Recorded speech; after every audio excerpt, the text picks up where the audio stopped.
नमस्कार दोस्तों, डॉक्टर आनंद क्लासेज के यूट्यूब चैनल पर आप सभी का एक बार फिर से स्वागत है। दोस्तों, आज हम अध्ययन करने वाले हैं मनोविज्ञान का जो अधिगम टॉपिक है उसके बारे में। अधिगम की बात करें तो ये अधिगम जो टॉपिक है ये ऑल टीचर्स एग्जाम है, जैसे रिट की एग्जाम है, सेकंड ग्रेड है, फर्स्ट ग्रेड है, सी टेट है, एच टेट है, यूपी टेट है और जो एमपी टेट है, यानी ऑल टीचर्स एग्जाम है। ये सारे एग्जाम्स के लिए एकदम से इम्पोर्टेंट है। और वर्तमान समय में जो रिट की एग्जाम है उस रिट की एग्जाम को ध्यान में रखते हुए उस लेवल के ही अनुसार हम इस अधिगम टॉपिक का अध्ययन करने वाले। इस अधिगम टॉपिक में हम सबसे पहले इस अधिगम का जो अर्थ, अधिगम का अर्थ एवं परिभाषा, अधिगम का अर्थ एवं परिभाषा, अधिगम की विशेषताएं, अधिगम की विशेषताएं, अधिगम सोपानिक प्रक्रिया, अधिगम सोपानिक प्रक्रिया, अधिगम के प्रकार, अधिगम के प्रकार, पक्ष या क्षेत्र,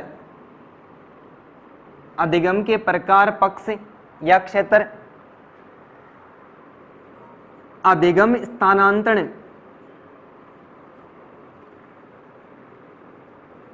अधिगम स्थानांतरण, अधिगम के सिद्धांत, अधिगम के सिद्धांत,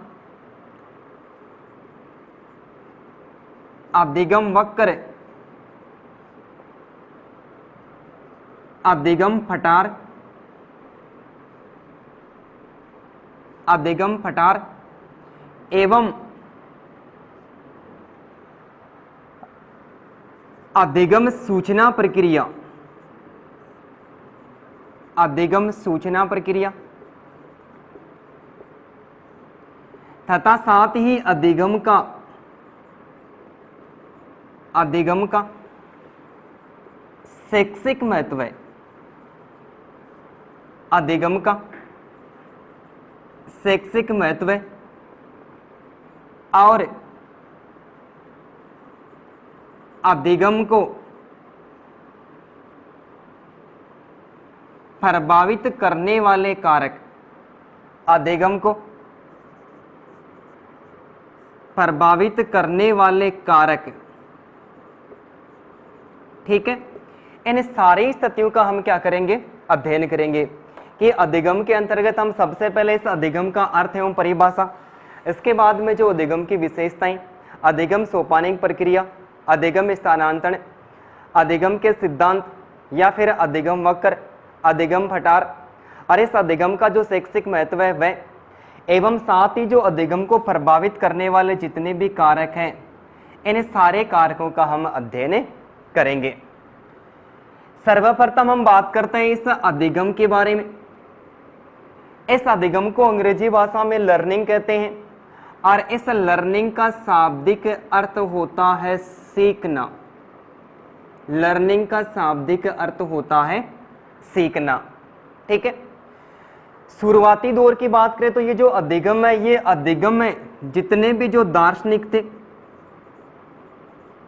दार्शनिकों के साथ में जो मनोवैज्ञानिक थे, दार्शनिक और जो मनोवैज्ञानिक थे, ये दार्शनिक और मनोवैज्ञानिक इस अधिगम की जो प्रकृति थी, इस अधिगम की प्रकृति को स्पष्ट नहीं कर पाए थे। इसलिए जो ये अधिगम था, ये अधिगम इन दार्शनिक और जो मनोवैज्ञानिक थे, इन मनोवैज्ञानिकों के लिए एक कौतूहल का विषय था। कैसा विषय था? एक कौतूहल का विषय था, एक आश्चर्यजनक विषय था कि एक प्राणी अर्थात एक जो मानव होता है, प्राणी एवं जो मानव होता है, वो मानव ज्ञान अर्जित यानी ज्ञान की जो प्राप्ति है, ज्ञान अर्जित है वो कैसे करता है। एक मानव है वो ज्ञान अर्जित कैसे करता है, अर्थात एक मानव अपने जीवन काल में जो कौशलों का विकास करता है, अपने कौशलों को वो कैसे विकसित करता है, कौशलों को वो कैसे विकसित करता है।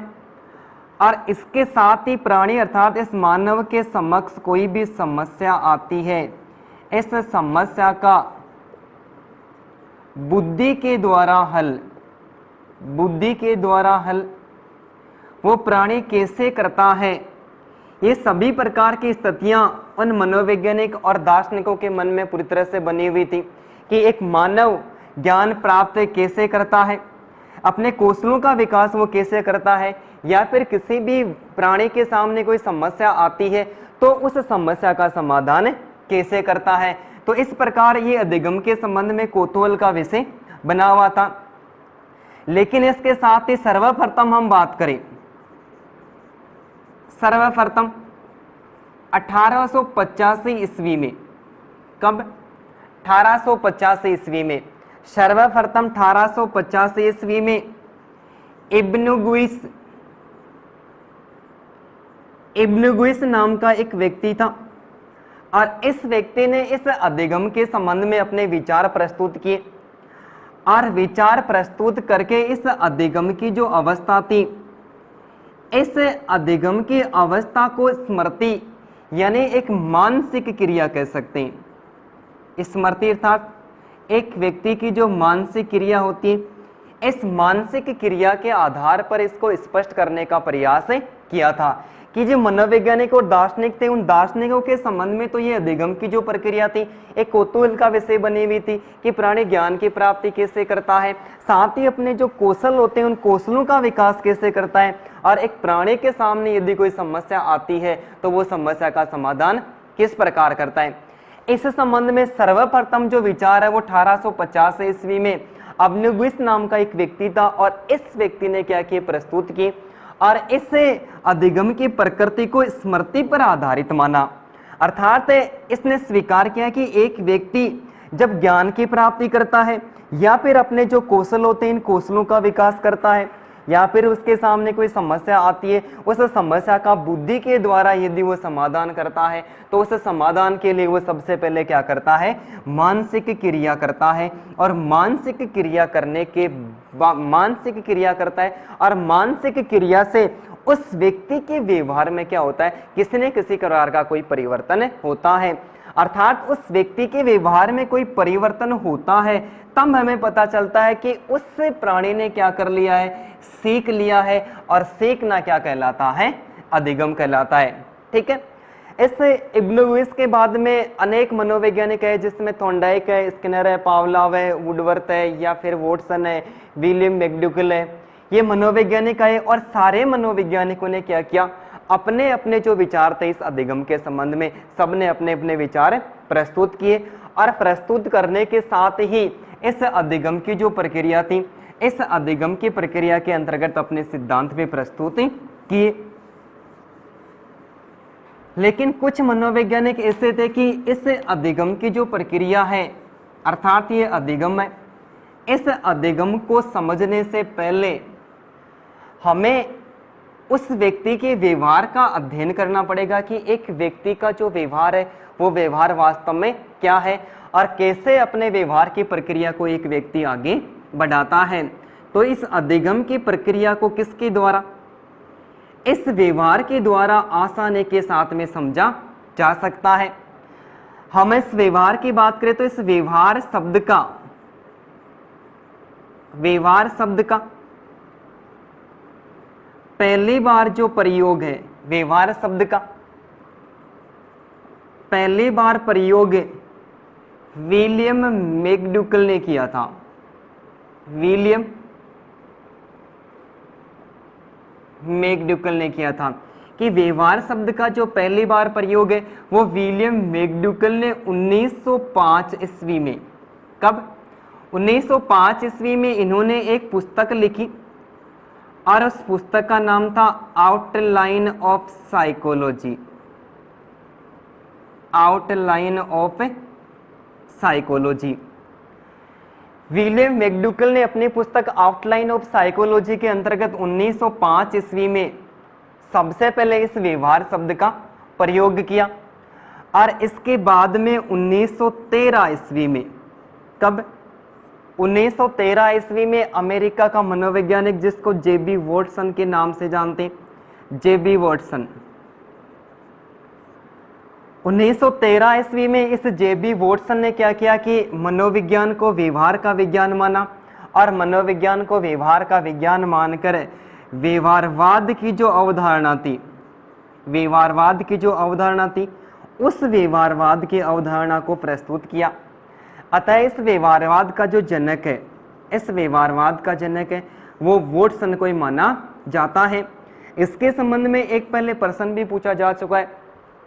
प्रश्न पूछा गया था कि निम्न में से व्यवहारवाद से संबंधित मनोवैज्ञानिक कौन है, या फिर व्यवहारवाद को मानने वाला निम्न में से मनोवैज्ञानिक कौन है या फिर कौन नहीं है। दोनों आधार पर प्रश्न पूछे जा सकते हैं। तो इस व्यवहारवाद की बात करें तो व्यवहारवाद के समर्थक है जिसमें वॉटसन, वॉटसन के अलावा वुडवर्थ, वॉटसन के अलावा वुडवर्थ, वुडवर्थ के अलावा स्किनर, स्किनर के अलावा आईपी पावलोव, पावलोव के अलावा एडविन गुथरी, एडविन गुथरी, और एडविन गुथरी के अलावा जो क्लार्क हल है, उस क्लार्क हल ने भी इस व्यवहारवाद को स्वीकार किया कि मनोविज्ञान का जब हम इतिहास की बात करते हैं तो मनोविज्ञान की जो शुरुआत है वो मनोविज्ञान की शुरुआत में सर्वप्रथम उस मनोविज्ञान को जो यूनानी दार्शनिक थे, जिसमें एक अरस्तु था, एक प्लेटो था और एक डेकार्डे था, उन तीनों यूनानी दार्शनिकों ने सबसे पहले इस मनोविज्ञान को केवल और केवल आत्मा का विज्ञान स्वीकार किया था कि व्यक्ति के शरीर के अंदर आत्मा ही सर्वश्रेष्ठ है और उस आत्मा के आधार पर व्यक्ति क्या करता है, अपने व्यवहार का संचालन करता है। उसके बाद में 17वीं शताब्दी के अंतर्गत इटली का मनोवैज्ञानिक था जो पोम्पोनोजी।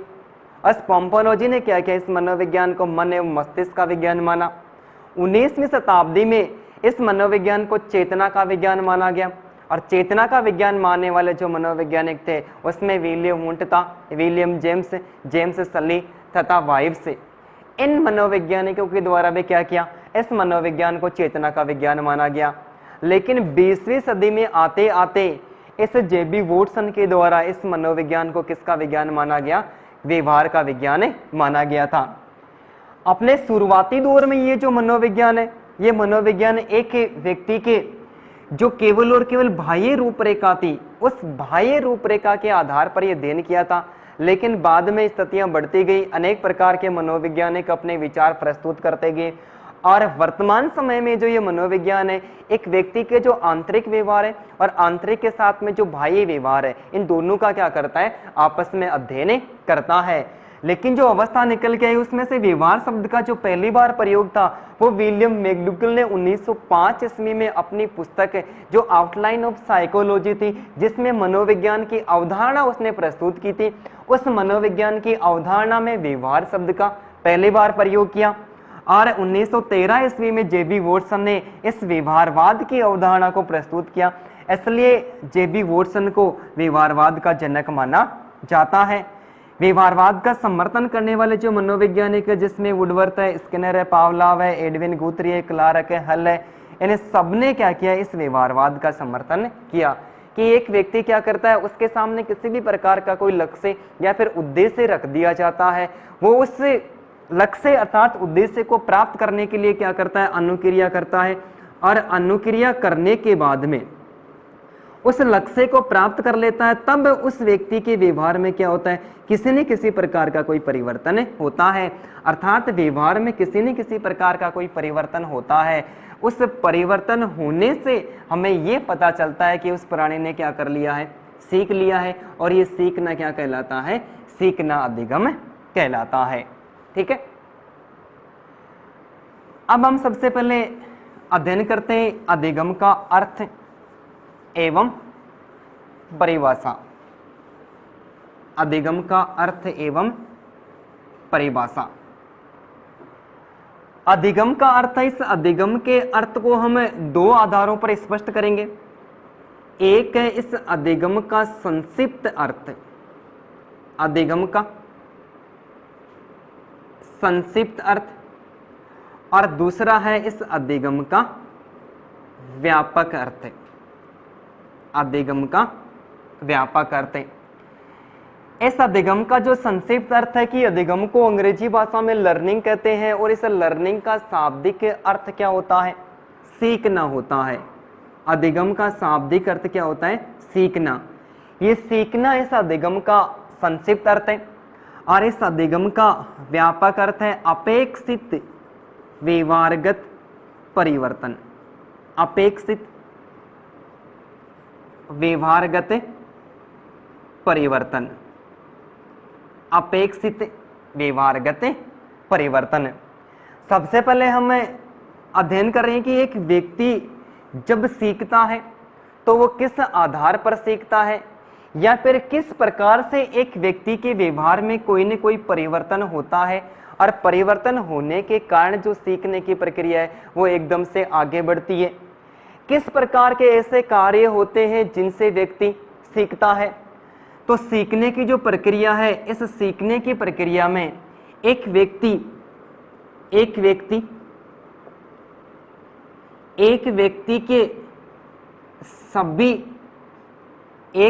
के सभी अर्जित कार्यों को, एक व्यक्ति के सभी अर्जित कार्यों को क्या कहते हैं? सीखना कहते हैं।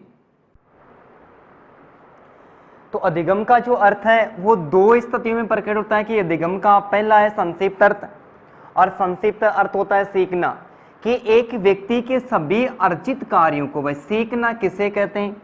कि एक व्यक्ति के सभी अर्जित कार्यों को क्या कहते हैं? सीखना कहते हैं। कि एक व्यक्ति अपने जीवन काल में जितने भी कार्य करता है, और कार्य करने के बाद में उन कार्यों का जो ज्ञान है वो अर्जित करता है, अर्थात उन सभी प्रकार के अर्जित कार्यों को क्या कहते हैं? सीखना कहते हैं। जैसे कोई व्यक्ति साइकिल चलाना सीखता है, ठीक है, जैसे साइकिल चलाना, या फिर नृत्य करना, या फिर संगीत सीखना, या फिर तैरना सीखना। क्या करना? तैरना सीखना। ये सभी प्रकार के कार्य होते हैं। ये सारी की सारी स्थितियां, जैसे साइकिल चलाना, एक छोटा सा बालक होता है, जब छोटा बालक होता है तो उसको साइकिल चलाना नहीं आता, लेकिन वो क्या करता है? किसी दूसरे व्यक्ति को देखता है और इससे अवस्था को वो ग्रहण करता है कि व्यक्ति ने साइकिल कैसे पकड़ रखी है, वो उस साइकिल के जो पैडल है वो उनको किस आधार पर हिलाता है, या फिर उस साइकिल को एकदम से सीधा रखने का तरीका क्या है, या फिर किस प्रकार से वो व्यक्ति है उस साइकिल के स्टैंड वगैरह लगाता है।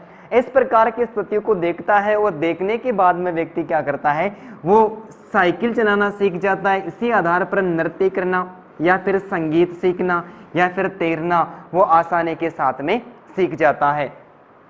तो एक व्यक्ति के सभी प्रकार के जो अर्जित कार्य होते हैं, उन सारे अर्जित कार्यों को क्या कहते हैं? सीखना कहते हैं। ठीक है, लेकिन कुछ कार्य ऐसे होते हैं जो एकदम से अर्जित नहीं होते, उनको अनर्जित कार्य कहते हैं। क्या कहते हैं? अनर्जित कार्य कहते हैं। क्या एक व्यक्ति के अनर्जित जो कार्य होते हैं, अनर्जित जो कार्य होते हैं, क्या इन अनर्जित कार्यों को भी सीखना कहते हैं? कि तो इस व्यक्ति के, एक व्यक्ति के जो जितने भी प्रकार के अनर्जित कार्य होते हैं, उनमें से किसी भी कार्य को सीखना नहीं कहते। जैसे कोई व्यक्ति है और वो व्यक्ति जैसे औषधि, किसी औषधि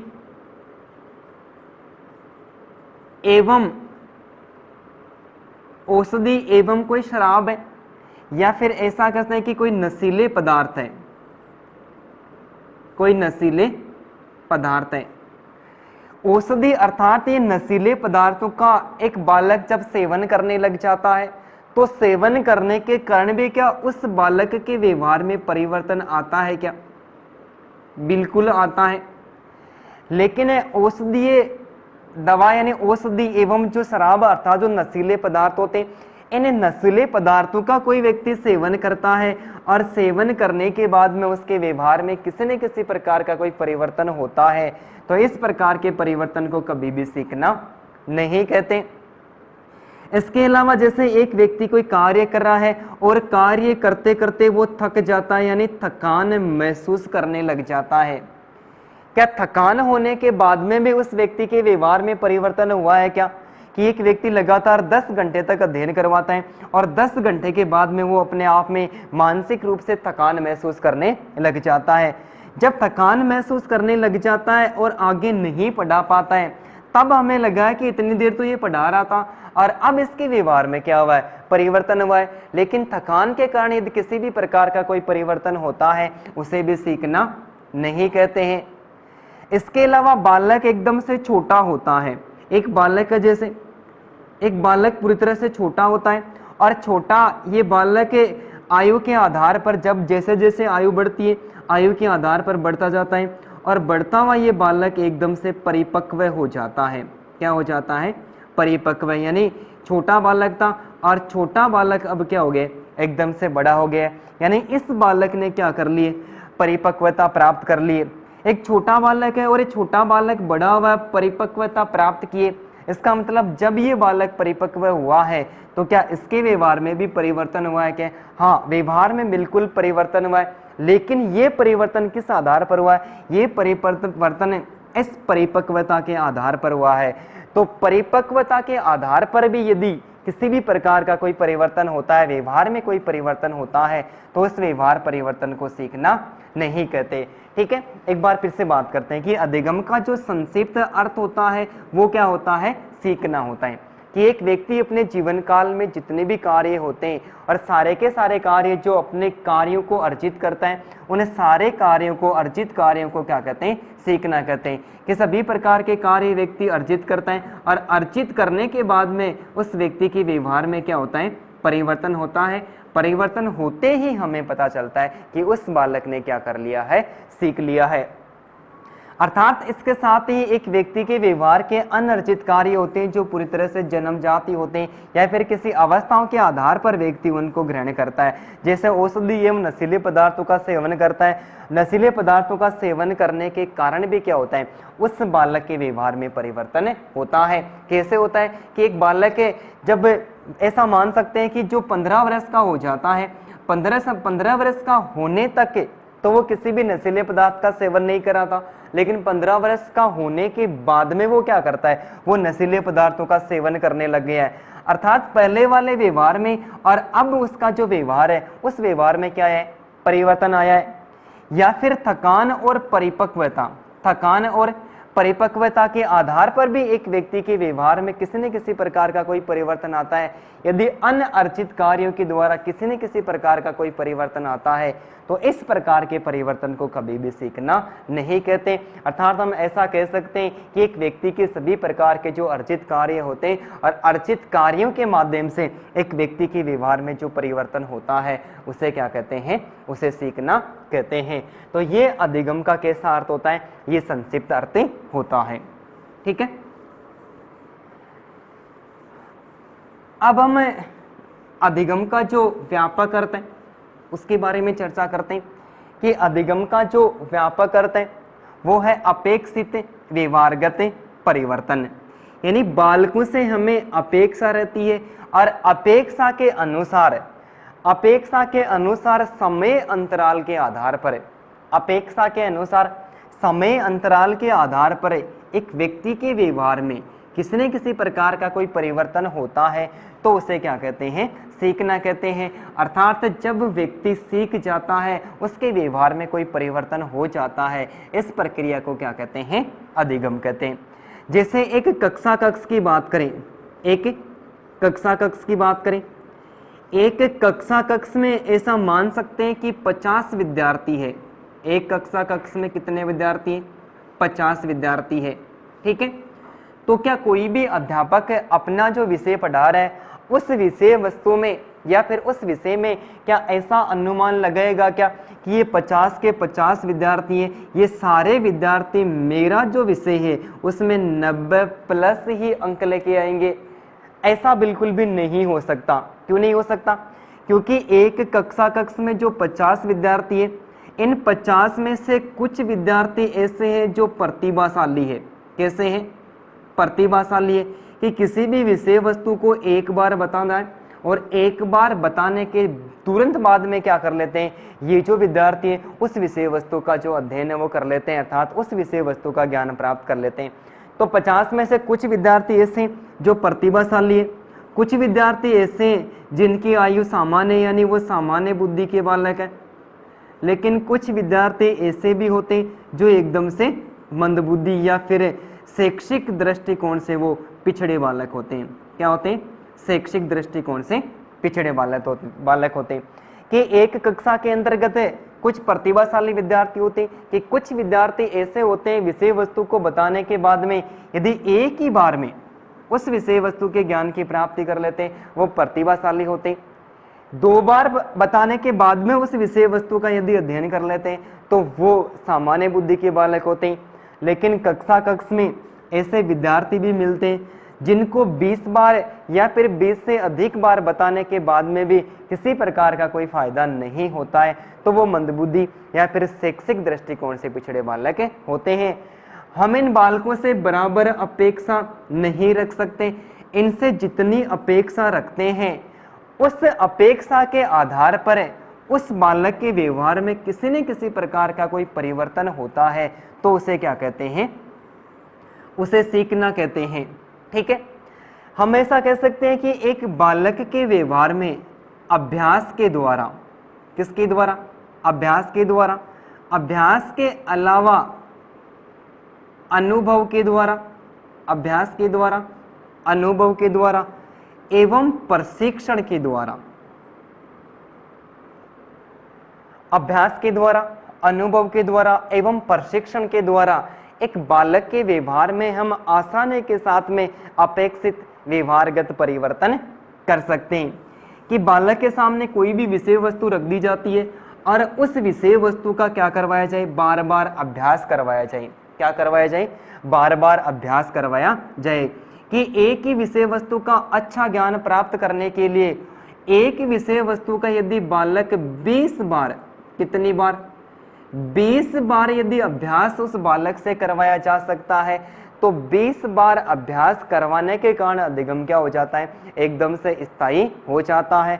अर्थात हम ऐसा कह सकते हैं कि अभ्यास के द्वारा भी एक बालक के व्यवहार में परिवर्तन किया जा सकता है। अभ्यास के अलावा यदि हम अनुभव की बात करें तो अनुभवों के माध्यम से भी एक बालक के व्यवहार में अपेक्षित परिवर्तन कर दिया जाता है। कि सर्वप्रथम जब बालक सीखता है तो सर्वप्रथम वो अपने अनुभव के माध्यम से सीखता है, यानी उस बालक के सभी प्रकार के जो अनुभव होते हैं वो सारे के सारे अनुभव उनकी इंद्रियों पर आधारित होते हैं। कि बालक देखकर, सुनकर या फिर स्पर्श करके, चख कर, सभी प्रकार की गतिविधियों को देख कर भी क्या कर सकता है? वो अपने व्यवहार में परिवर्तन कर सकता है। जैसे एक उदाहरण की बात करें कि एक छोटा सा बालक और वो बालक खेलता हुआ गिर जाता है, और जब गिर जाता है तो गिरने के बाद में उस बालक के जो पिता हैं, उस बालक के पिता उस बालक को स्कूटर पर स्कूटर पर बैठाकर उस बालक को घर से बाहर लेके जाते हैं। यानी स्कूटर पर बिठाकर उस बालक को हॉस्पिटल में, यानी सामान्य जो उपचार है, प्राथमिक उपचार है, उस प्राथमिक उपचार के लिए लेकर जाते हैं। कि एक छोटा सा बालक है और खेलता हुआ गिर जाता है, और गिरने के कारण क्या हुई है? उस बालक को चोट लगी है। चोट लगने के बाद में उस बालक का पिता क्या करता है? उस बालक को स्कूटर पर बिठाकर हॉस्पिटल लेकर जाता है। लेकिन जब बालक उस स्कूटर पर बैठता है और बैठने के बाद में जब वो बाह्य वातावरण में आता है तो बाह्य वातावरण में आकर वो अपने सभी प्रकार के जो सुख दुख होते हैं उन सबको भूल जाता है। यानी उस बालक को जो चोट लगी है उस चोट के बारे में वो लगभग भूल जाता है। ऐसा करते करते उसका पिता कहाँ पर लेकर चला जाता है? उसके पिताजी उस बालक को हॉस्पिटल में लेकर चले जाते हैं। हॉस्पिटल में लेकर चले जाते हैं। हॉस्पिटल में लाने के बाद में उस बालक का प्राथमिक उपचार किया जाता है, और प्राथमिक उपचार करने के बाद में अंत में क्या करते हैं? उस बालक को एक इंजेक्शन लगा देते हैं। क्या करते हैं, उस बालक को एक इंजेक्शन लगा देते हैं और इंजेक्शन लगाने से वो बालक है वो दर्द अनुभव करता है और दर्द अनुभव करके वो रोने लग जाता है। उस बालक को वापस घर ले आ जाता है और घर लाने के बाद में कल दूसरे दिन फिर क्या किया जाता है, उस बालक को जब उसका पिता उस स्कूटर पर बैठाने के लगते हैं, बैठाने के लिए पास में लेकर आते हैं, वो बालक जोर जोर से रोने लग जाता है। जबरदस्ती उस बालक को स्कूटर पर बैठाया जाता है और बैठाकर वापस कहाँ पर लाया जाता है, उस हॉस्पिटल में लाया जाता है और हॉस्पिटल में उसका इंजेक्शन लगा दिया जाता है। जब दूसरे दिन जब बालक को उस स्कूटर के पास में लाया गया तो लाने के तुरंत बाद में वो रोने लग गया। उस रोने का कारण क्या था कि उस बालक ने अनुभव के माध्यम से सीखा है कि स्कूटर पर मेरे को बैठाएंगे, बैठाने के बाद में कहाँ पर लेके जाएंगे, मेरे को हॉस्पिटल में लेके जाएंगे, वहाँ पर जाते ही क्या करेंगे, डॉक्टर इंजेक्शन लगाएगा। इसलिए अनुभव के आधार पर सीख लिया कि मैं इस स्कूटर पर वापस कभी भी नहीं बैठूंगा। इसके अलावा एक छोटा सा बालक है और एक छोटा बालक क्या करता है, किसी गर्म विषय वस्तु को, किसी गर्म जो विषय वस्तु होती है उस गर्म वस्तु को छू लेता है। क्या करता है, गर्म वस्तु को छू लेता है और गर्म वस्तु को छूने के बाद में उस बालक का हाथ जल जाता है। बालक गर्म वस्तु को छूता है और गर्म वस्तु को छूने के बाद में उसका हाथ जल जाता है। जब फिर दूसरे दिन या फिर और किसी अवस्था के अंतर्गत उस विषय वस्तु को, जो गर्म विषय वस्तु थी जिसके कारण उस बालक का हाथ चला था, वो विषय वस्तु उस बालक को कहीं सामने पड़ी हुई भी दिखाई देती है, तो वो बालक उस विषय वस्तु को छूने की कोशिश नहीं करेगा। वो सोचेगा कि ये विषय वस्तु कैसी है, ये एकदम से गर्म है और इस गर्म विषय वस्तु से क्या हो जाएगा, उस बालक का हाथ जल जाएगा। तो ये जो परिवर्तन आया है वो किस आधार पर आया है, ये अनुभव के आधार पर परिवर्तन आया है। इसके अलावा एक बालक को प्रशिक्षण के माध्यम से, किसके माध्यम से, प्रशिक्षण के माध्यम से भी एक बालक के व्यवहार में परिवर्तन किया जा सकता है। कैसे किया जा सकता है कि जब बालक विद्यालय में प्रवेश लेता है, क्या करता है, विद्यालय में प्रवेश लेता है। जब विद्यालय में प्रवेश लेता है तब उसको क लिखना भी नहीं आता है। विद्यालय में प्रवेश लेता है तब उसको क लिखना भी नहीं आता है, लेकिन विद्यालय में जाने के बाद में शिक्षा के माध्यम से उस बालक को प्रशिक्षित किया जाता है कि जो क लिखने की स्थिति है, ये क लिखने की अवस्था बालक के आंतरिक मन में पूरी तरह से दबी हुई थी। ठीक है, विद्यालय में जाने के बाद में शिक्षा ने क्या किया, शिक्षा ने इस आंतरिक गतिविधि को बाहर निकाला और बाहर निकाल कर इस क लिखने का जो अभ्यास था, प्रयास था, उस बालक से बार बार करवाया गया। और काफी दिनों के बाद में परिवर्तन ये आया कि उस बालक ने क लिखना आसानी के साथ में सीख लिया और क के बाद में वो परिपक्व तो होता गया और परिपक्व होने के साथ साथ में कैसे लेकर क्षेत्र तक जो सभी प्रकार की क के गड़े की स्थितियां थी, वो सारी की सारी स्थितियों का क्या कर लिया, अध्ययन कर लिया। कि जब बालक ने विद्यालय में प्रवेश लिया था उस समय तो उसको क लिखना नहीं आ रहा था, लेकिन जब काफी दिनों के बाद में ऐसा हुआ कि उस बालक ने क लिखना आसानी के साथ में सीख लिया है, अर्थात जब क लिखना बालक ने सीखा है तो क्या उसके व्यवहार में परिवर्तन हुआ है, आसानी के साथ में उस व्यवहार में क्या हुआ है, परिवर्तन हुआ है। और इस परिवर्तन को क्या कहते हैं, सीखना कहते हैं। और सीखने की प्रक्रिया मनोवैज्ञानिक भाषा में क्या कहलाती है, अधिगम कहलाती है। तो अपेक्षित व्यवहारगत परिवर्तन है, ये अभ्यास के द्वारा, अनुभव के द्वारा और प्रशिक्षण के द्वारा एक बालक के व्यवहार में आसानी के साथ में परिवर्तन किया जा सकता है। तो हम ऐसा कह सकते हैं कि अभ्यास, अनुभव एवं प्रशिक्षण के द्वारा, किसके द्वारा, अभ्यास, अनुभव एवं प्रशिक्षण के द्वारा एक व्यक्ति के व्यवहार में हुआ परिवर्तन क्या कहलाता है, अधिगम कहलाता है।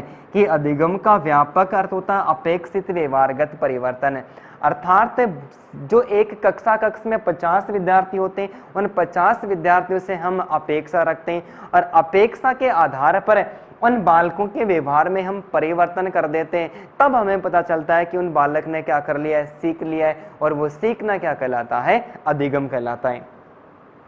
एक बालक के व्यवहार में अभ्यास के द्वारा, अनुभव के द्वारा एवं प्रशिक्षण के द्वारा, किसके द्वारा, अभ्यास, अनुभव एवं प्रशिक्षण द्वारा आसानी के साथ में परिवर्तन किया जा सकता है कि अलग अलग विषय वस्तु को पढ़ने की आवश्यकता बिल्कुल भी नहीं होती है। एक ही विषय वस्तु को यदि 20 बार पढ़ दिया जाता है तो उस बालक के व्यवहार में आसानी के साथ में परिवर्तन हो जाता है। या फिर बालक है, एक छोटा बालक है और उस छोटे बालक है अनुभव के द्वारा सीखता है, तो अनुभव के द्वारा सीख कर भी क्या कर सकता है, अपने व्यवहार में परिवर्तन कर सकता है। या फिर इसके अलावा प्रशिक्षण के द्वारा, किसके द्वारा, प्रशिक्षण के द्वारा, कि बालक को किसी भी विषय वस्तु का बार बार प्रशिक्षण दिया जाता है और प्रशिक्षण देकर भी उस बालक को आसानी के साथ में सिखाया जा सकता है। तो इस आधार पर अधिगम के दो अर्थ प्रकट होते हैं।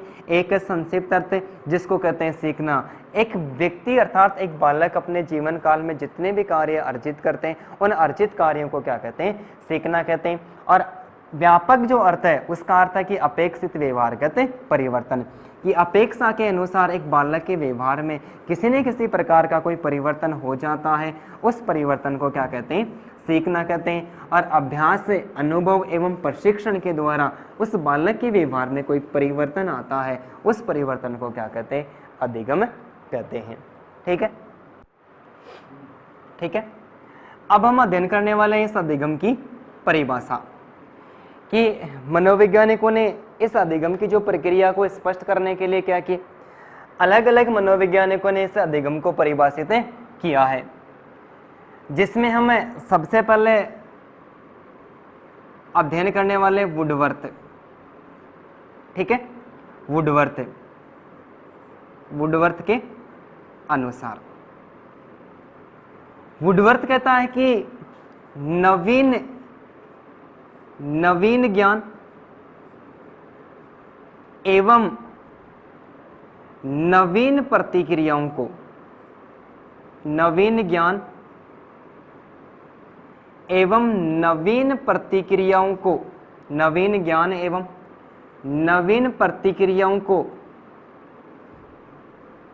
प्राप्त करने की योग्यता, प्राप्त करने की योग्यता या प्रक्रिया, नवीन ज्ञान एवं नवीन प्रतिक्रियाओं को प्राप्त करने की योग्यता या प्रक्रिया को अधिगम कहते हैं। क्या कहते हैं, अधिगम कहते हैं। कि नवीन ज्ञान एवं नवीन प्रतिक्रियाओं को प्राप्त करने की जो योग्यता होती है उसे क्या कहते हैं, अधिगम कहते हैं। कि जैसे मान सकते हैं कि एक बालक और एक बालक ने पूर्व में, एक बालक ने पूर्व में जितना ज्ञान प्राप्त किया है, जितना ज्ञान प्राप्त किया है, एक बालक ने पूर्व में जितना ज्ञान प्राप्त किया है, इस पूर्व ज्ञान के आधार पर, किसके आधार पर, पूर्व ज्ञान के आधार पर, पूर्व ज्ञान के आधार पर एक बालक क्या करता है, नवीन विषय वस्तु का, पूर्व ज्ञान के आधार पर नवीन विषय वस्तु का क्या करता है, ज्ञान की प्राप्ति करता है। तो पूर्व ज्ञान के माध्यम से नवीन ज्ञान एवं नवीन अनुक्रिया या प्रतिक्रिया, नवीन ज्ञान एवं नवीन प्रतिक्रियाओं को क्या करता है, बालक प्राप्त करने की जो योग्यता और जो प्रक्रिया होती है उसे क्या कहते हैं, अधिगम कहते हैं। कि अनुभव, अभ्यास और प्रशिक्षण के द्वारा, किसके द्वारा, अनुभव, अभ्यास और प्रशिक्षण के द्वारा एक बालक ने पूर्व में जितना भी ज्ञान प्राप्त किया है, उस पूर्व में जो ज्ञान प्राप्त किया है, उस पूर्व में प्राप्त ज्ञान का क्या लेता है, वो सहारा लेता है और पूर्व ज्ञान के माध्यम से क्या करता है, वो किसी नवीन विषय वस्तु की, किसका, किसी नवीन विषय वस्तु का ज्ञान प्राप्त करता है और उस ज्ञान को अपने पूर्व ज्ञान में जोड़ देता है। तो जो नवीन ज्ञान प्राप्त करता है, उस नवीन ज्ञान प्राप्त करने की जो योग्यता होती है या फिर जो प्रक्रिया होती है उसे क्या कहते हैं, अधिगम कहते हैं। ठीक है। इसके अलावा जो दूसरी परिभाषा दी है वो है क्रो एंड क्रोने, क्रो एंड करो, करो एंड करो। करो एंड करो का मानना है कि ज्ञान यानी पूर्व में प्राप्त जितना भी ज्ञान है, ज्ञान आदतों, ज्ञान आदतों एवं ज्ञान आदतों एवं अभिवर्तियों का, ज्ञान आदतों एवं अभिवर्तियों का अर्जन करना, अर्जन का अर्थ होता प्राप्त, ज्ञान आदतों एवं अभिवर्तियों का अर्जन करना ही अधिगम है। ज्ञान, आदतों एवं अभिवर्तियों का अर्जन करना ही क्या है? अधिगम है। अर्थात हम ऐसा कह सकते हैं कि एक बालक अपने पूर्व ज्ञान अर्थात पूर्व व्यवहार के माध्यम से यदि वो नवीन ज्ञान की प्राप्ति करता है, क्या करता है?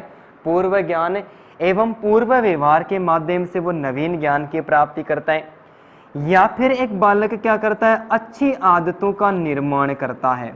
क्या करता है? अच्छी आदतों का निर्माण करता है।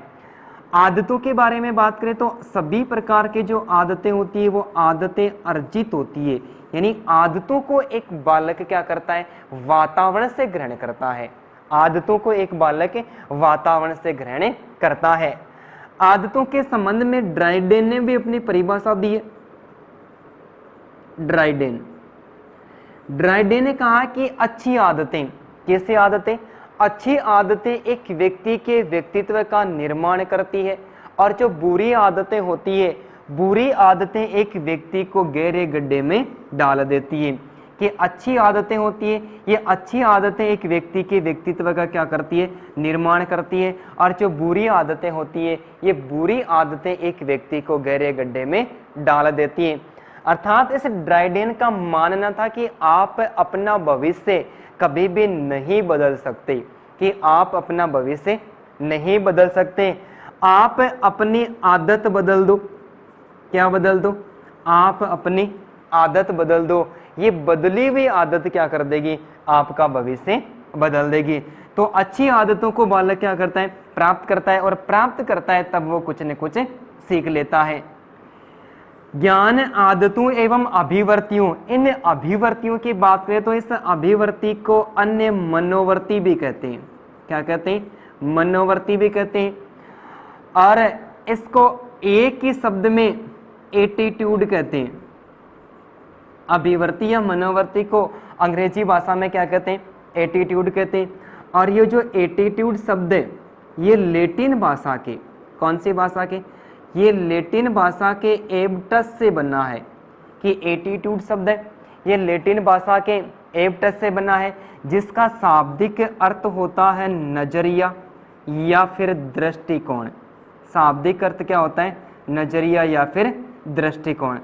तो इस अभिवर्ती को मनोवर्ती भी कहते हैं, अर्थात नजरिया भी कहते हैं, और नजरिया के अलावा इसको दृष्टिकोण भी कहते हैं। एक शब्द में इसको एटीट्यूड कहते हैं। ये जो मनोवर्ती यानी मनो यानी मन का, और वर्ती यानी स्वभाव होता है। ये क्या होता है? मन का स्वभाव होता है। ऐसा कह सकते हैं कि जो अधिगम प्रक्रिया होती है वो एकदम से सार्वभौमिक होती है, कि कोई भी व्यक्ति विद्यालय में, विद्यालय के अंदर या फिर जो विद्यालय के बाहर या कक्ष में किसी न किसी प्रकार की परिस्थिति में क्या कर सकता है? वो अधिगम कर सकता है या फिर वो सीख सकता है। वो सीखने की प्रक्रिया किस पर डिपेंड करती है? एक व्यक्ति के जो मन का स्वभाव होता है, अर्थात उसका जो नजरिया होता है या फिर जो दृष्टिकोण होता है, वो अपने दृष्टिकोण के माध्यम से उसके सामने किसी प्रकार का कोई उद्दीपक आता है या फिर कोई लक्ष्य आता है या फिर कोई अन्य विषय वस्तु या फिर कोई अन्य जो विषय वस्तु है, वो विषय वस्तु उस बालक के सामने प्रस्तुत कर दी जाती है। बालक मानसिक क्रिया करता है, और मानसिक क्रिया करने के बाद में अपना नजरिया, दृष्टिकोण या फिर अपनी जो मनोवर्ती होती है, उस मनोवर्ती के आधार पर इसे नवीन विषय वस्तु का क्या कर लेता है? वो अध्ययन कर लेता है। जब वो नवीन विषय वस्तु का अध्ययन करता है, तो अध्ययन करने के बाद में जो पूर्व व्यवहार और उसका जो नवीन व्यवहार है, उन दोनों में क्या आता है? अंतर आता है, अर्थात परिवर्तन होता है। उस परिवर्तन को किस नाम से पुकारते हैं? अधिगम के नाम से पुकारते। तो क्रोएंड क्रॉस स्वीकार करता है कि ज्ञान, आदतों एवं अभिवर्तियों का अर्जन करना, कि बालक पूर्व ज्ञान के माध्यम से कोई नवीन ज्ञान की प्राप्ति करता है या फिर अच्छी आदतों का निर्माण करता है। ऐसा कह सकते हैं कि स्वयं के स्वभाव, नजरिया या फिर जो दृष्टिकोण होता है, उस दृष्टिकोण के माध्यम से किसी नवीन विषय वस्तु के ज्ञान की क्या करता है? प्राप्ति करता है। तब उसके पूर्व व्यवहार और जो नवीन व्यवहार है, उन दोनों प्रकार के व्यवहार में क्या होता है? परिवर्तन होता है, अर्थात अंतर आता है। उस अंतर को क्या कहते हैं? अधिगम कहते हैं।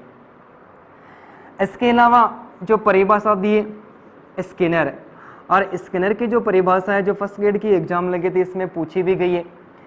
स्किनर कहता है कि सीखना यानी अधिगम करना, सीखना व्यवहार में, सीखना व्यवहार में उत्तरोत्तर सामंजस्य है, सीखना व्यवहार में उत्तरोत्तर सामंजस्य है, सीखना व्यवहार में उत्तरोत्तर सामंजस्य है, सीखना व्यवहार में उत्तरोत्तर सामंजस्य है। अर्थात ऐसा कह सकते हैं कि एक व्यक्ति की प्रगतिशील व्यवहार व्यवस्थापन की अर्थात प्रगतिशील व्यवहार व्यवस्थापन, प्रगतिशील व्यवहार व्यवस्थापन की प्रक्रिया को अधिगम कहते हैं। प्रगतिशील व्यवहार व्यवस्थापन की जो प्रक्रिया है उसे क्या कहते हैं? अधिगम कहते हैं, उसे ही अधिगम कहते हैं। ठीक है, स्किनर ने स्वीकार किया है कि सीखना व्यवहार में यानी अधिगम करना व्यवहार में उत्तरोत्तर सामंजस्य है। ये जो उत्तरोत्तर शब्द है ये उत्तर प्लस उत्तर के योग से बना है। किसके योग से बना है? उत्तर प्लस उत्तर के योग से बना है। जो पहले वाला उत्तर है इसका भी अर्थ होता है बाद में, और जो बाद में उत्तर लगा है इसका भी अर्थ होता है बाद में। कि सीखना व्यवहार में उत्तरोत्तर सामंजस्य अर्थात समायोजन है। सामंजस्य को क्या कहते हैं? समायोजन कहते हैं, या फिर तालमेल। समायोजन या फिर तालमेल। कि सीखना व्यवहार में उत्तरोत्तर सामंजस्य है कि एक बालक अनुभव के माध्यम से जब अपने सीखने की प्रक्रिया होती है उस सीखने की प्रक्रिया की वो शुरुआत करता है, और शुरुआत करने के बाद में वो परिपक्व होता जाता है, परिपक्व होता जाता है। और परिपक्व होने के साथ में ज्यों-ज्यों वो बढ़ता है, परिपक्व होने के साथ साथ में वो सीखता रहता है, और सीख कर अपने व्यवहार में क्या कर लेता है? परिवर्तन कर लेता है। अपने व्यवहार में वो सामंजस्य स्थापित कर लेता है, अर्थात अपने जो व्यवहार होता है उस अपने व्यवहार में समायोजन कर लेता है और तालमेल स्थापित कर लेता है। ठीक है, तो सीखना व्यवहार में उत्तरोत्तर सामंजस्य है, अर्थात प्रगतिशील व्यवहार व्यवस्थापन की प्रक्रिया को, कि व्यक्ति जब परिपक्वता को प्राप्त करता है तो वो प्रगति करता है, यानी प्रगतिशील आगे बढ़ता रहता है, और प्रगति करता हुआ प्रगतिशील रहकर अपना जो व्यवहार है उस व्यवहार को क्या कर लेता है? एकदम से व्यवस्थित कर लेता है, अर्थात समायोजित कर लेता है। क्या कर लेता है? समायोजित कर लेता है। कि एक व्यक्ति की जो परिस्थिति होती है, परिस्थिति के साथ में उस व्यक्ति की आवश्यकता जुड़ी हुई रहती है। व्यक्ति आवश्यकता और पूरा करने वाली जो परिस्थिति है उसको व्यवस्थित कर लेता है या फिर उसको समायोजित कर लेता है। तो समायोजित करने की जो प्रक्रिया होती है उसे क्या कहते हैं? अधिगम कहते हैं। एक बार फिर से बात करते हैं कि अधिगम की परिभाषाओं में सबसे जो पहली परिभाषा है वो किसने दी है? वुडवर्थ ने दी है। वुडवर्थ कहता है कि नवीन ज्ञान एवं नवीन प्रतिक्रियाओं को, किसको? नवीन ज्ञान एवं नवीन प्रतिक्रियाओं को जो प्राप्त करने की योग्यता एवं जो प्रक्रिया है उसे क्या कहते हैं? अधिगम कहते हैं। कि ऐसा कह सकते हैं कि बालक के पास में जितना भी पूर्व अनुभव है, अर्थात पूर्व व्यवहार या फिर पूर्व ज्ञान है, उस पूर्व ज्ञान के माध्यम से बालक किसी नवीन विषय वस्तु या फिर किसी नवीन प्रतिक्रिया को प्राप्त करके अपने व्यवहार में किसी न किसी प्रकार का परिवर्तन करता है, तो उसे क्या कहते हैं? सीखना कहते हैं। और सीखना मनोवैज्ञानिक भाषा में क्या कहलाता है? अधिगम कहलाता है।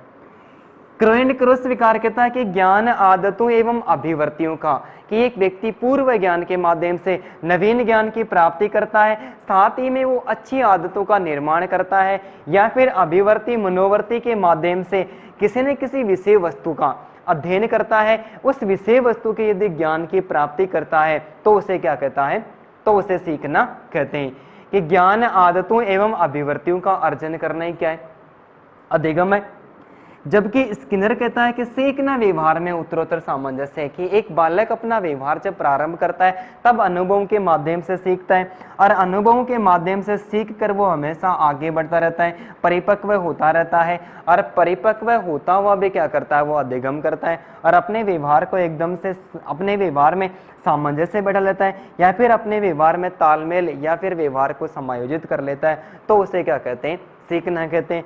तो हम ऐसा कह सकते हैं कि प्रगतिशील व्यवहार व्यवस्थापन की जो प्रक्रिया होती है कि व्यक्ति परिपक्व होता जाता है और परिपक्व होकर वो प्रगति करता हुआ अपने व्यवहार को व्यवस्थित कर लेता है।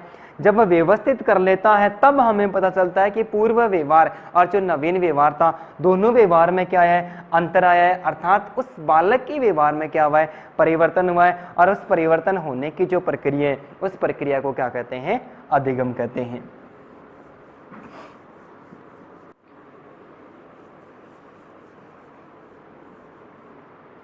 इसके अलावा हम एक और परिभाषा की बात करते हैं, गिलफर्ड के अनुसार। किसके अनुसार, गिलफर्ड के अनुसार, ठीक है, गिलफर्ड के अनुसार। गिलफर्ड की जो परिभाषा है, इस परिभाषा को फर्स्ट ग्रेड की एग्जाम में 2 बार घुमा फिरा कर पूछा गया है। पहली परिभाषा इस आधार पर पूछी गई कि व्यवहार द्वारा व्यवहार में परिवर्तन, व्यवहार द्वारा व्यवहार में परिवर्तन ही अधिगम है। व्यवहार द्वारा व्यवहार में परिवर्तन ही अधिगम है। व्यवहार द्वारा व्यवहार में परिवर्तन ही अधिगम है। ऐसी परिभाषा को फर्स्ट ग्रेड में घुमा फिरा के पूछा गया था कि व्यवहार के कारण, किसके कारण, व्यवहार के कारण व्यवहार में आया परिवर्तन, व्यवहार के कारण व्यवहार में आया परिवर्तन, व्यवहार के कारण व्यवहार में आया परिवर्तन ही क्या है, अधिगम है। व्यवहार के कारण व्यवहार में आया परिवर्तन ही अधिगम है। कि गिलफोर्ड अधिगम की परिभाषा को स्वीकार करता है कि व्यवहार द्वारा व्यवहार में आया परिवर्तन या फिर व्यवहार के कारण, किसके कारण, व्यवहार के कारण व्यवहार में आया परिवर्तन क्या है, अधिगम है। कि जैसे एक व्यक्ति, जैसे शिक्षक की बात करते हैं, ये शिक्षक और एक शिक्षार्थी, शिक्षक और शिक्षार्थी, ठीक है। एक छोटा सा बालक क्या करता है कि इस छोटा सा बालक इस शिक्षक के सभी प्रकार की जो गतिविधियां होती है, इनकी सभी प्रकार की गतिविधियों को देखकर या फिर सुनकर, देखकर या फिर सुनकर क्या कर लेता है, ग्रहण कर लेता है। और ग्रहण करने के बाद में क्या होता है कि जब शिक्षक के द्वारा बताई गई जितनी प्रकार की बातें होती है, उन्हें सारी बातों को ये शिक्षार्थी क्या कर लेता है, सीख लेता है। अर्थात एक समय ऐसा था कि ये बालक कुछ भी नहीं जानता था, एक समय ऐसा था ये विद्यार्थी कुछ भी नहीं जानता था, लेकिन विद्यालय में जाने के बाद में शिक्षक से अनेक प्रकार की बातें सुनता है और सुनने के साथ ही वो अनेक प्रकार की गतिविधियों को देखता है और देखने के बाद में सीखता है और सीख कर अपने व्यवहार में क्या कर लेता है, परिवर्तन कर लेता है। कि जब बालक सीख जाता है तो सीखने के कारण उस बालक के व्यवहार में क्या है, परिवर्तन आया है, और उस परिवर्तन को क्या कहते हैं, सीखना कहते हैं। कि व्यवहार द्वारा व्यवहार में परिवर्तन या फिर व्यवहार के कारण व्यवहार में आया परिवर्तन क्या कहलाता है, अधिगम कहलाता है। कि एक सामने वाला व्यक्ति है और उस सामने वाले व्यक्ति का जैसा व्यवहार है, ठीक है, सामने वाले व्यक्ति का जैसा व्यवहार है, उस व्यवहार के माध्यम से वो किसी अन्य व्यक्ति के व्यवहार में भी क्या कर देता है, परिवर्तन कर देता है, तो उसे क्या कहते हैं, सीखना कहते हैं। और मनोवैज्ञानिक भाषा में क्या कहलाता है, अधिगम कहलाता है। तो व्यवहार द्वारा व्यवहार में आया परिवर्तन या फिर व्यवहार के कारण, यानी एक व्यक्ति के व्यवहार में आया जो परिवर्तन है, या फिर एक व्यक्ति के व्यवहार के कारण किसी दूसरे व्यक्ति के व्यवहार में भी किसी न किसी प्रकार का कोई परिवर्तन हो जाता है, तो उसे क्या कहते हैं, अधिगम कहते हैं, ठीक है। इसके अलावा गेट्स के अनुसार कि गेट्स ने भी अधिगम के संबंध में अपनी परिभाषा दी है, और गेट्स ने जो अधिगम की परिभाषा कोई दूसरा नाम दिया। गेट्स स्वीकार करता है कि अनुभव एवं अनुभव एवं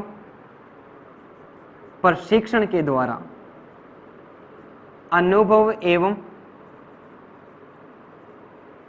प्रशिक्षण के द्वारा, अनुभव एवं प्रशिक्षण के द्वारा आया परिवर्तन ही अधिगम है। अनुभव एवं प्रशिक्षण के द्वारा कि एक बालक अपने जीवन काल में जो अनुभव प्राप्त करता है और अनुभव के साथ में विद्यालय में जाने के बाद में उस बालक को जितने प्रकार के प्रशिक्षण दिए जाते हैं, तो अनुभव एवं प्रशिक्षण के आधार पर उस बालक के व्यवहार में किसी न किसी प्रकार का कोई परिवर्तन होता है, तो उसे क्या कहते हैं? तो उसे अधिगम कहते हैं। ठीक है। इसके अलावा मन ने भी अधिगम के संबंध में अपनी परिभाषा प्रस्तुत की है। ये मन कहता है कि व्यवहार का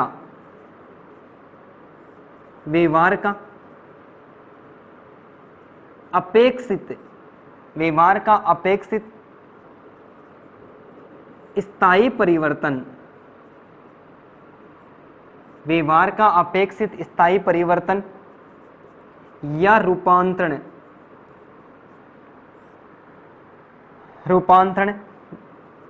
अधिगम है। रूपांतरण अधिगम है कि एक व्यक्ति के व्यवहार का अपेक्षित स्थायी परिवर्तन या रूपांतरण है कि एक बालक जब सीखने लगता है और सीखने के साथ में उस बालक से अपेक्षा की जाती है, जैसे कि 10वीं क्लास में कोई बालक है और 10वीं क्लास का बालक 10वीं क्लास को पास करके वो 11वीं क्लास में हो जाता है। जब 11वीं क्लास में हुआ है तब हमें अनुमान लगे कि अब जब 10वीं पास करने के बाद में जब वो 11वीं कक्षा में प्रवेश लिया है, तो 10वीं क्लास की जो गतिविधियां थी उन गतिविधियों को बालक ने क्या किया है? सीखा है। सीखने के कारण इस बालक के व्यवहार में जितनी अपेक्षा की थी कि आसानी के साथ में उत्तीर्ण हो सकता है, तो अपेक्षा की थी, अपेक्षा के अनुसार उस बालक में व्यवहार में क्या हुआ है? परिवर्तन हुआ है। और वो परिवर्तन कैसा हुआ है? एकदम से स्थायी परिवर्तन हुआ है। तो व्यवहार का अपेक्षित स्थायी परिवर्तन या फिर रूपांतरण यानी बदलाव, एक व्यक्ति का जो पूर्व व्यवहार है, कैसा व्यवहार है? पूर्व व्यवहार। और पूर्व व्यवहार के साथ में ये क्या है? नवीन व्यवहार है। पूर्व व्यवहार के साथ में ये नवीन व्यवहार है। इस पूर्व व्यवहार और जो नवीन व्यवहार है, इन दोनों में क्या आता है? किसी न किसी प्रकार का परिवर्तन आता है कि बालक 10वीं क्लास में था और 10वीं क्लास के साथ में उसने उत्तीर्ण करके वो कौन सी कक्षा में हो गया है? 11वीं कक्षा में हो गया है। यानी उस बालक का जो पूर्व व्यवहार था 10वीं कक्षा का व्यवहार, और उसने नवीन कुछ सीखा है और सीखने के कारण उस बालक के व्यवहार में क्या आया है? परिवर्तन आया है। तो व्यवहार का अपेक्षित स्थायी परिवर्तन या फिर जो रूपांतरण होता है, ये अपेक्षित स्थायी परिवर्तन और रूपांतरण क्या कहलाता है? मनोवैज्ञानिक भाषा में अधिगम कहलाता है।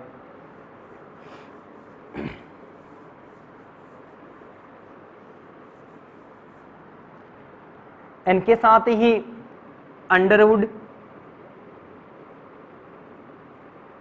अंडरवुड ने भी अधिगम के संबंध में अपनी परिभाषा प्रस्तुत की। ये अंडरवुड कहता है कि नवीन प्रतिक्रिया को प्राप्त करना, एवं पूर्व व्यवहार को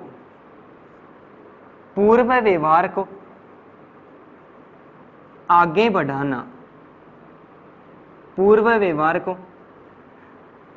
बढ़ाना ही अधिगम है। नवीन प्रतिक्रिया को प्राप्त करना एवं पूर्व व्यवहार को आगे बढ़ाना ही क्या है? अधिगम है।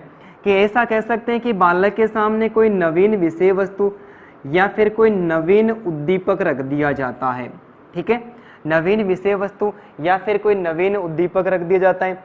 बालक क्या करता है? अपने पूर्व व्यवहार अर्थात पूर्व ज्ञान का सहारा लेता है। क्या करता है, इस उद्दीपक को प्राप्त करने के लिए इस पूर्व व्यवहार का सहारा लेता है और पूर्व व्यवहार का सहारा लेकर इस नवीन उद्दीपक को सीखने के लिए कोई नवीन प्रतिक्रिया करता है। अर्थात किसी नवीन कार्य को व्यक्ति सीख लेता है तो उसे क्या कहते हैं, अधिगम कहते हैं। तो नवीन कार्य को जब बालक ने सीखा है किसके माध्यम से, अपने पूर्व व्यवहार के माध्यम से, उस पूर्व व्यवहार के माध्यम से इस नवीन कार्य को सीखा है, तो जो पूर्व में व्यवहार किया था वो व्यवहार उस बालक का अवश्य क्या हुआ है, आगे बढ़ा है। तो बालक के सामने कोई भी उद्दीपक या विषय वस्तु रख दी जाती है, बालक उस पूर्व व्यवहार के माध्यम से कोई नई प्रतिक्रिया अर्थात नई अनुक्रिया करता है और नई अनुक्रिया करके उस विषय वस्तु के ज्ञान की क्या कर लेता है, प्राप्ति कर लेता है। तो नवीन प्रतिक्रिया को तो प्राप्त करना, जब बालक ने इस नवीन उद्दीपक के ज्ञान को प्राप्त किया है तो उसका पूर्व का व्यवहार है, उस पूर्व के व्यवहार में क्या हुई है, बढ़ोतरी हुई है। तो नवीन प्रतिक्रिया को प्राप्त करना और पूर्व व्यवहार को आगे बढ़ाना क्या कहलाता है, अधिगम कहलाता है। इसके बाद में हम लास्ट परिभाषा की बात करते हैं हिलगार्ड के अनुसार। किसके अनुसार, हिलगार्ड के अनुसार। हिलगार्ड कहता है कि अधिगम एक ऐसी प्रक्रिया है, अधिगम एक ऐसी प्रक्रिया है, अधिगम एक ऐसी प्रक्रिया है जिसमें कोई क्रिया आरंभ होती है, जिसमें कोई क्रिया आरंभ होती है तथा सामना की गई परिस्थिति के द्वारा, सामना की गई परिस्थिति के द्वारा परिवर्तित कर दी जाती है, परिवर्तित कर दी जाती है। कि हिलगार्ड स्वीकार करता है कि अधिगम एक ऐसी प्रक्रिया है जिसमें कोई क्रिया आरंभ होती है कि प्राणी सबसे पहले क्या करता है, उस प्राणी के सामने कोई लक्ष्य आता है, ठीक है, वातावरण में कोई लक्ष्य या फिर कोई उद्देश्य या फिर उद्दीपक उस प्राणी को वातावरण में दिखाई देता है, तब उस लक्ष्य को प्राप्त करने के लिए वो प्राणी क्या करता है, उस लक्ष्य को प्राप्त करने के लिए अनुक्रिया करता है। क्या करता है, अनुक्रिया करता है। अर्थात इस लक्ष्य को प्राप्त करने के लिए प्राणी अनुक्रिया करता है। अनुक्रिया करने के साथ ही उसके सामने अनेक प्रकार की बाधाएं आती है। क्या आती है, अनेक प्रकार की बाधाएं आती है। बाधाओं का बड़ा सा फाड़ उस बालक के सामने आ जाता है। जैसे हम रिट की एग्जाम की बात करें, ये रिट की जो एग्जाम है, ये रिट हमारे लिए एक प्रकार का लक्ष्य या फिर एक प्रकार का उद्देश्य, या फिर ऐसा कर सकते हैं कि ये रिट ही हमारे लिए क्या है, उद्दीपक है। इस रिट की एग्जाम को पास करने के लिए अर्थात रिट के संबंध में जितनी भी विषय वस्तु है, उन्हें सारी विषय वस्तु का ज्ञान प्राप्त करने के लिए बालक क्या करेगा, अनुक्रिया करेगा। लेकिन कुछ विद्यार्थी तो ऐसे भी मिलेंगे जो एक से अधिक बार इस रिट की तैयारी कर चुके हैं, लेकिन कुछ विद्यार्थी ऐसे भी हैं जो पहली बार इसका अध्ययन कर रहे हैं। लेकिन जो बालक किसी एक विषय वस्तु का पहली बार अध्ययन कर रहे हैं, उनके सामने विषय वस्तु को सीखने के लिए क्या उत्पन्न होती है, बाधाएं उत्पन्न होती है। लेकिन वो बालक या प्राणी क्या करता है, इन बाधाओं से बिल्कुल भी नहीं घबराता है। इन बाधाओं का क्या करता है, सामना करता है, और सामना करने के बाद में अंत में जाकर वो इस रिट की परीक्षा होती है, और रिट की जो परीक्षा होती है, परीक्षा को उत्तीर्ण कर लेता है।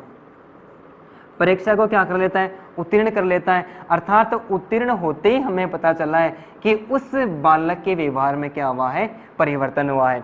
तो अधिगम एक ऐसी प्रक्रिया है जिसमें बालक कोई क्रिया करता है, अर्थात कोई क्रिया आरंभ होती है, और आरंभ होने के बाद में बालक उससे के सामने जो लक्ष्य या उद्दीपक आता है, उस उद्दीपक के संबंध में जितनी भी प्रकार की बाधाएं होती है, उन्हें सारी बाधाओं का क्या करता है, वो सामना करता है। सामना की गई परिस्थिति के अनुसार क्या कर लेता है, सामना करता है, और सामना करता हुआ भी अपने व्यवहार में परिवर्तन कर लेता है। अर्थात उस बालक के व्यवहार में जो परिवर्तन आया है, परिवर्तन से हमें इस बात का पता चला है कि बालक ने क्या कर लिया है, सीख लिया है, और वो सीखना क्या कहलाता है, अधिगम कहलाता है। तो अधिगम एक ऐसी प्रक्रिया है जिसमें कोई क्रिया आरंभ होती है और तथा सामना की गई परिस्थितियों के द्वारा पूरी तरह से परिवर्तित की जाती है या फिर बदल दी जाती है। जब उसमें किसी न किसी प्रकार का कोई बदलाव होता है तब हमें पता लगता है कि बालक ने क्या कर लिया है, अध्ययन कर लिया है।